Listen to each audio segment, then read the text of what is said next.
Assalamualaikum warahmatullahi wabarakatuh. Yang terhormat, Bu June, selaku dosen mata kuliah Perekonomian Indonesia.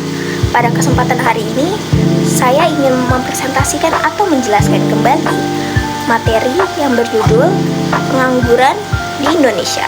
Sebelum masuk materinya, izinkan saya memperkenalkan diri. Perkenalkan, nama saya Zildi Faizarani, NIM 23110163, Prodi Akuntansi. Dalam video ini, saya akan membahas salah satu isu yang sangat penting dan masih menjadi tantangan besar dalam perekonomian Indonesia, yaitu pengangguran di Indonesia.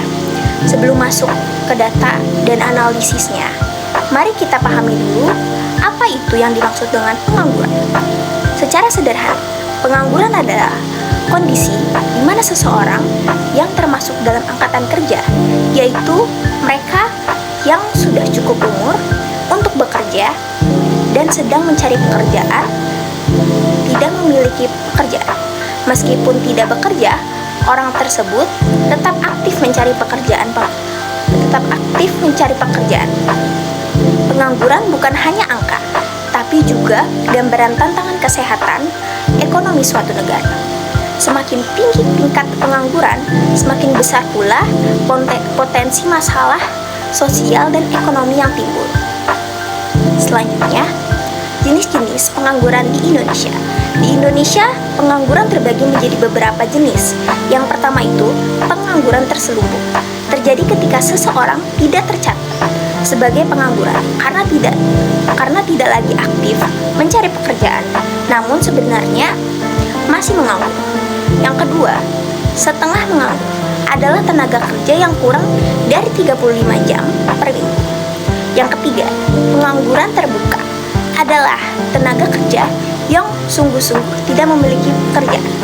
Yang keempat, pengangguran friksional, yaitu terjadi ketika seseorang mencari pekerjaan baru atau memutuskan untuk berganti pekerjaan.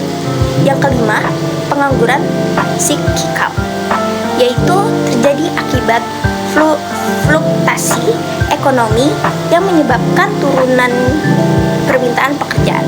Yang keenam, pengangguran struktural, yaitu terjadi akibat ketidaksesuaian antara keterampilan dan kebutuhan pekerjaan yang tersedia. Yang terakhir, yang ketujuh, yaitu pengangguran musiman, yaitu terjadi akibat sifat pekerjaan yang hanya tersedia pada musim tertentu. Selanjutnya, ada yang tahu gak sih penyebab pengangguran? Yang pertama itu, lapangan kerja masih terbatas. Yang kedua, pencari kerja tidak memiliki keahlian yang sesuai. Yang ketiga, kurangnya informasi tentang lowongan kerja. Yang keempat, ketimpangan antara kota dan daerah dalam hal yang penyediaan pekerjaan. Yang kelima, kurangnya pelatihan kerja dari pemerintah. Yang keenam, budaya malas dan cepat menyerah juga ikut menjadi penyebab. Selanjutnya, ada yang tahu gak sih dampak pengangguran?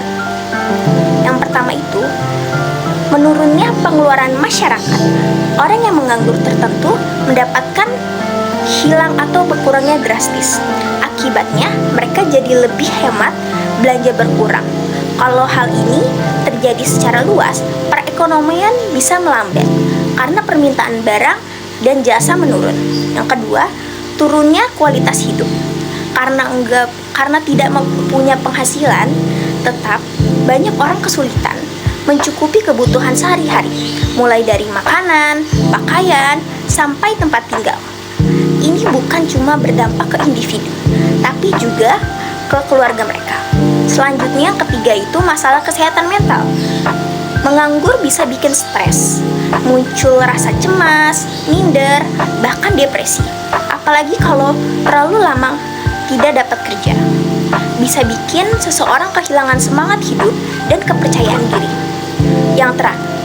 Yang selanjutnya, keempat, kriminalitas meningkat, yaitu saat banyak orang menganggur dan tertekan secara ekonomi, potensi kejahatan bisa naik. Ini jadi ancaman buat keamanan sosial. Yang kelima itu produktivitas masyarakat menurun. Pengangguran bikin potensi tenaga kerja tidak dimanfaatkan, padahal mereka bisa berkontribusi untuk membangun jika diberi kesempatan. Selanjutnya, ada yang tahu gak sih potensi pengangguran di Indonesia?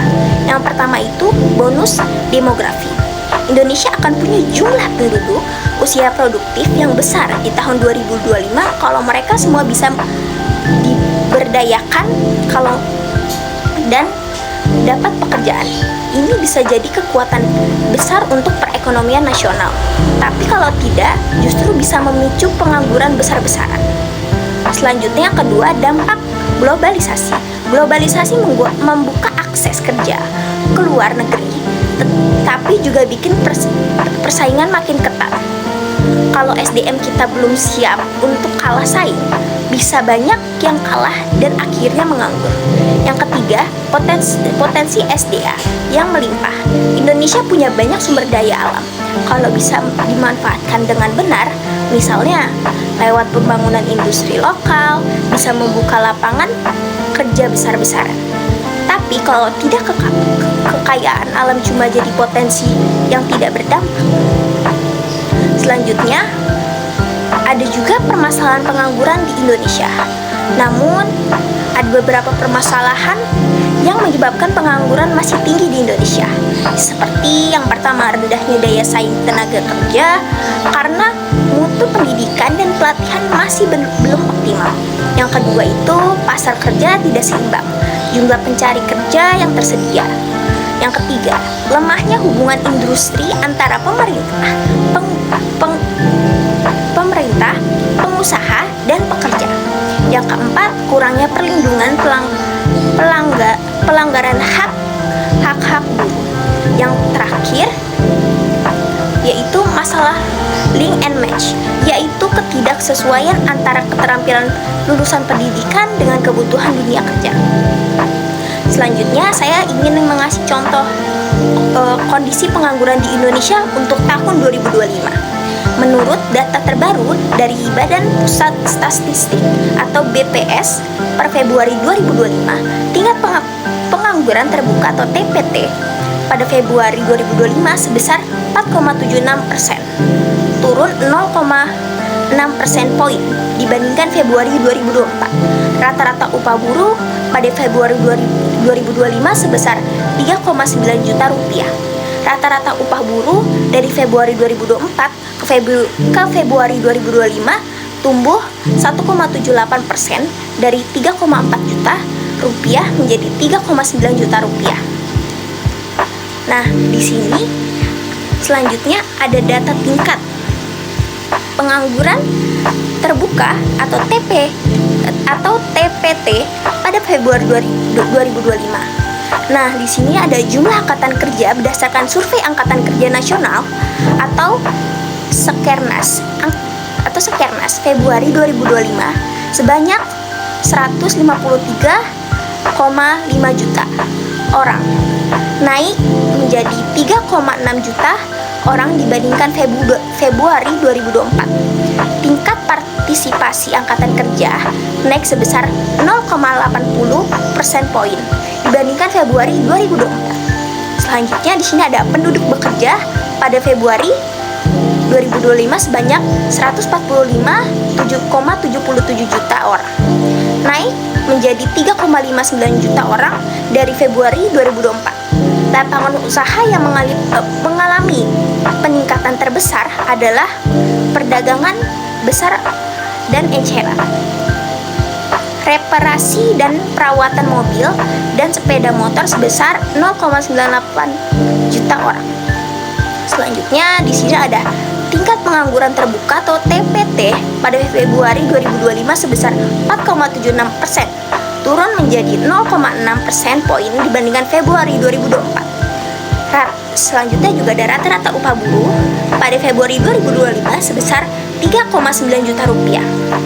Nah, rata-rata upah buruh dari Februari 2004 ke Februari 2005 tumbuh menjadi 1,78% dari 3,4 juta rupiah menjadi 3,9 juta rupiah.